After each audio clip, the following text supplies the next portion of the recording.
for you. The spell will keep it from wilting. She said you would need it for the journey ahead.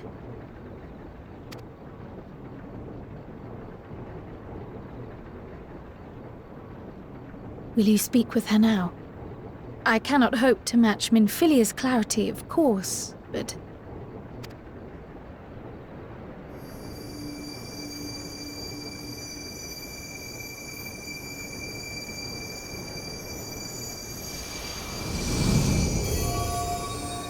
Thank you.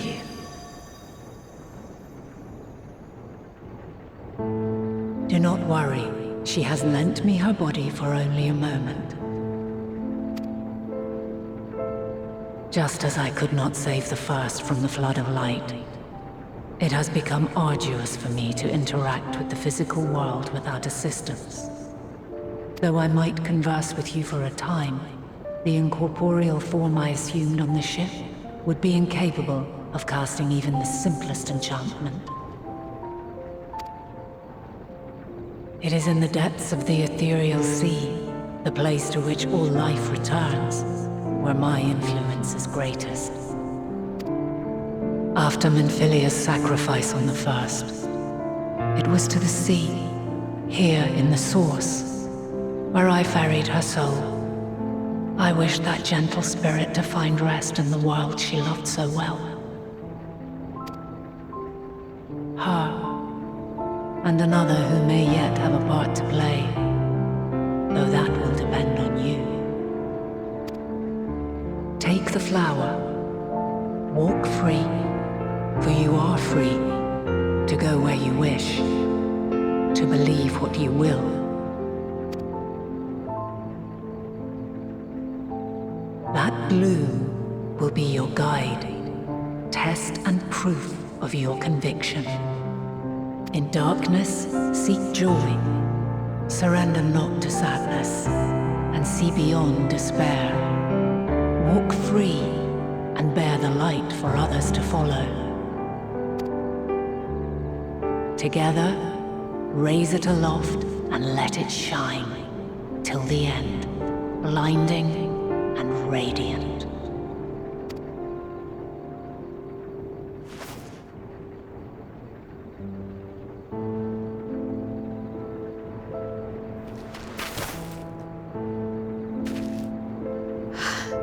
That was all too brief. Already she seems so far away.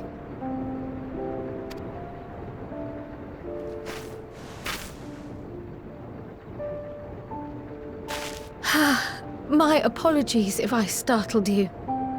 Ever since we began our descent into Labyrinthos, I had sensed another's will, straining to reach out. Even with my particular talents, though, I was unable to make a connection at first, so weak and tenuous it was. Once I took hold of that wispy thread, imagine my surprise to discover it was Heidelin herself. Needless to say, it seemed wise to learn what we could before letting go.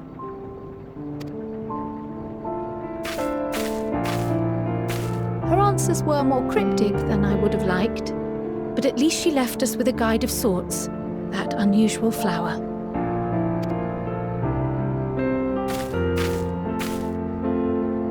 Yes, we are definitely making progress.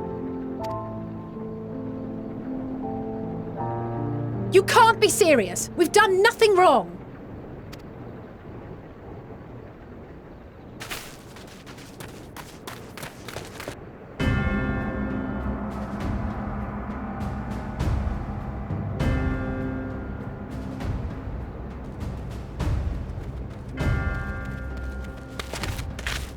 Master Fortuno? What business has the Forum with us? Obstruction and suppression, apparently. Mistress Baldessian, our records show you facilitated the Scions' entrance into Sharlayan by claiming them as assistants for your organization. We are aware of your investigations. After alerting the major institutions to the presence of potential troublemakers, we received word from an Archean custodian. A group operating under the auspices of the students, skulking about Labyrinthos and engaging in clandestine behavior. Clandestine? We may not have entered Sharlayan as scions, but we did naught to conceal our identities. Our only purpose in this city is to seek the truth. I can think of no reason why our actions should warrant the Forum's intervention.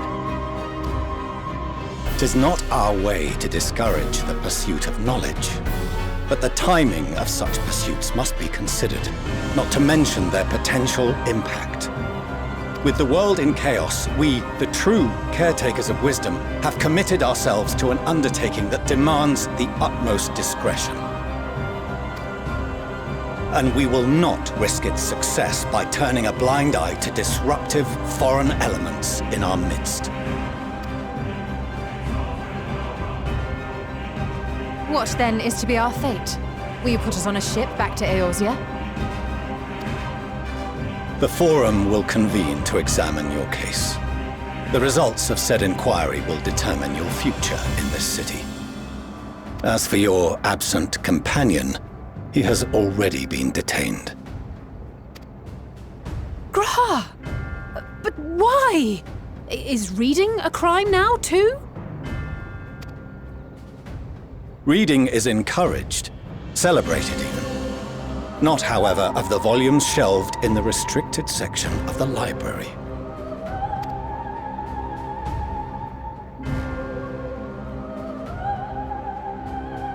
Refusing to comply will only make matters worse. Let us instead treat this as an opportunity to open a dialogue with the Forum.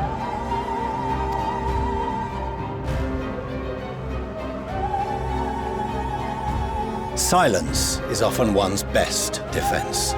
I would advise against prolonging the proceedings with frivolous discourse.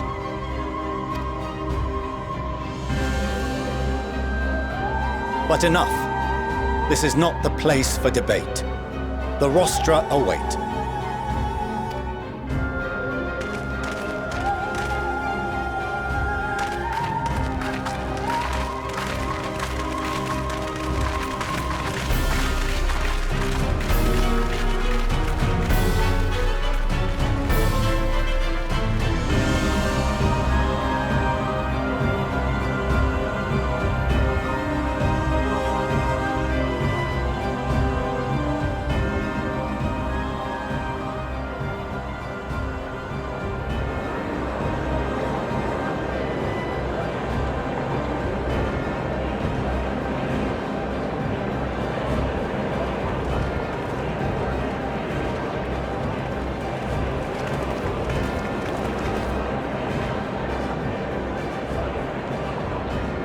Forgive me.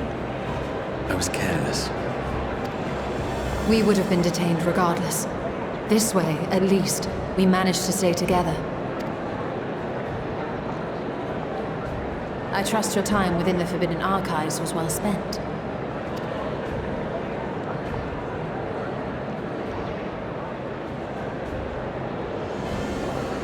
The Forum will come to order! This inquiry is now in session. As Speaker-elect, I will be presiding over the day's proceedings. Master Fortuner, would you be so kind as to restate the matter which compelled you to summon your colleagues with such urgency?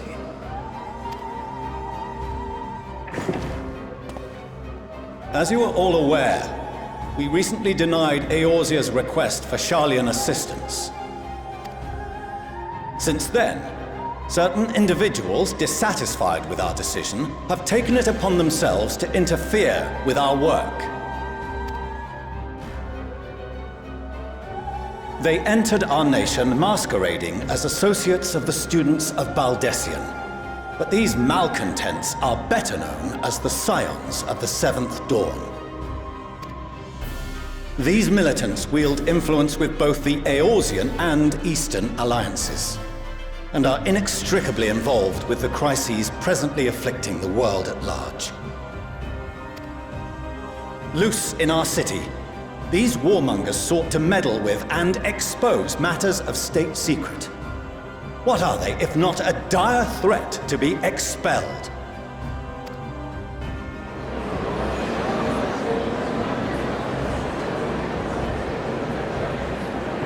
You have tarnished the good name of the students. Galuf would be ashamed.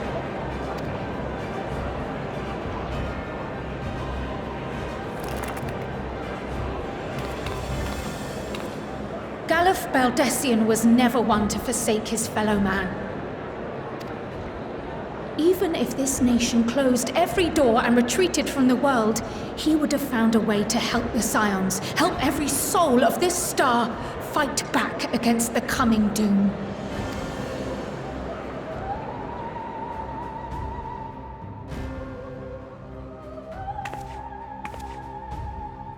A terrible enemy stands poised to lay waste to all we hold dear. In the face of such madness, Eorzea reached out to Garlean, a respected ally, in the hopes of forming a united front. Was your curt dismissal truly the best you could offer?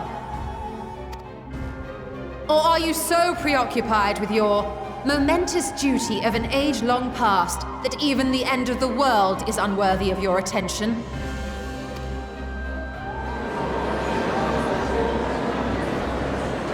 Whence came this revelation?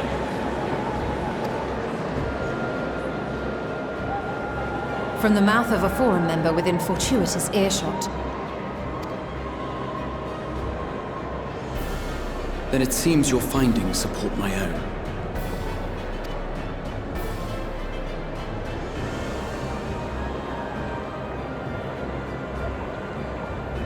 The reason I visited the restricted shelves was to study records of the forum's policymaking process, to better understand the historical trends underlying their most major decisions. At first glance, the positions of neutrality in war and the accumulation of knowledge above all else appear constant and consistent, the unchanging pillars of Garlean society. And once upon a time, I might have left it at that. These days, however, I am more attuned to the subtleties of governance, and so I noticed something odd.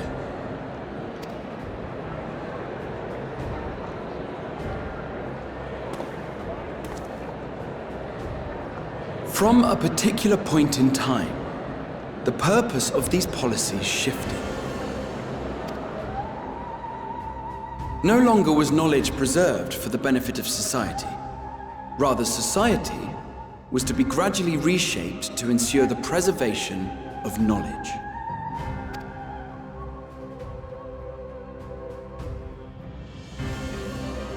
The most conspicuous and telling change was the one which befell Labyrinthos. Once little more than an oversized storehouse, an enormous allocation of funds saw it transformed into an advanced research and archival facility. I also discovered a fascinating account on the finances of our Dravanian colony. The settlement attracted students from far and wide, and the connections and tuition fees thus acquired were funneled into further improvements for the archives. Now, there is no question that our nation's progress is tied to the acquisition of wisdom. Nevertheless, the vast resources diverted for this purpose borders on the obscene. But returning to the matter of when, our change in course appears to have been made some 270 years ago. The very same period when Garlean scholars in the hinterlands began a formal study of the ethereal sea. You found something, did you not?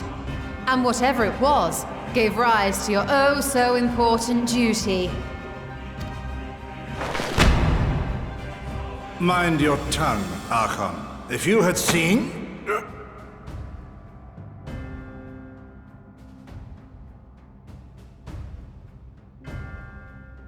Yes, we are bound by a duty we cannot ignore. Knowing this, what would you have us do? Abandon our vital work and join you on the field of battle? We will never choose the way of the sword. We will fulfill our mission not through strife and bloodshed, but survival. Come what may, we shall live on. We must. Do as you must, then. But we Scions will fight until the heavens fall, until our last breath.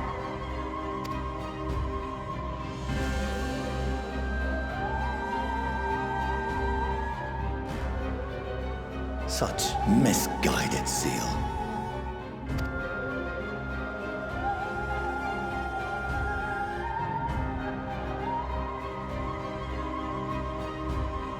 Father,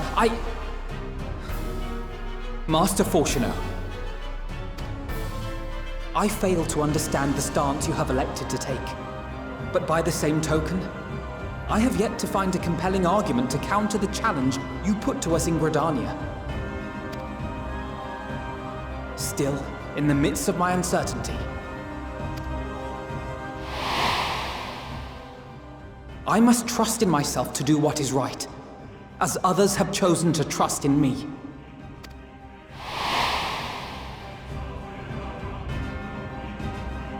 So I will continue, as I always have, weighing the consequences of my every action, and allowing my hope for the future to inform my decisions. That's quite enough. Have you all forgotten the reason for this assembly? Skolok Monteshane. He's the head of the studium and an old friend of my grandfather's. Honestly, every discussion devolves into some interminable debate. Terrible habit. Let's return to the topic at hand, By their own admission, these Scions have resolved to fight alongside the Eorzean nations against the doom which swift approaches. But there exists no evidence of an attempt to incite our citizens to do the same. Furthermore, while our decision may well have been the correct one, we cannot simply bull our way through these disagreements without inviting doubts or objections. Put yourselves in their place. Who among you would leave a tome unopened if an elder forbid you read it with no reason given? Now, if we're to quell further discontent, then we must conclude this matter with a fair and even hand.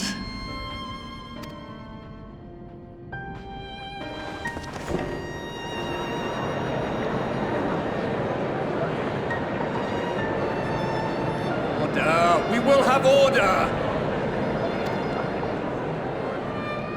Master Monteshane raises some valid points. Keeping such concerns in mind, I propose we enforce the following measures. Until further notice, the students of Baldesion are to cease any and all activities within the domain of Sharlayan. You will also refrain from any further investigation into the Forum's decisions and duties. Failure to comply with these restrictions will result in the immediate expulsion of your Scion associates.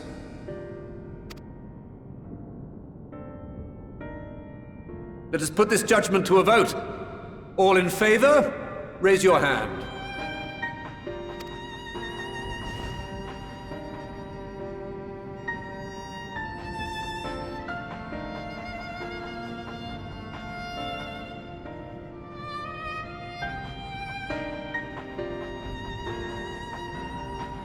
I count 51 for and 48 against. The proposal is passed. Students, Scions, you have heard the Forum's judgment. Pray abide by it, or face the consequences.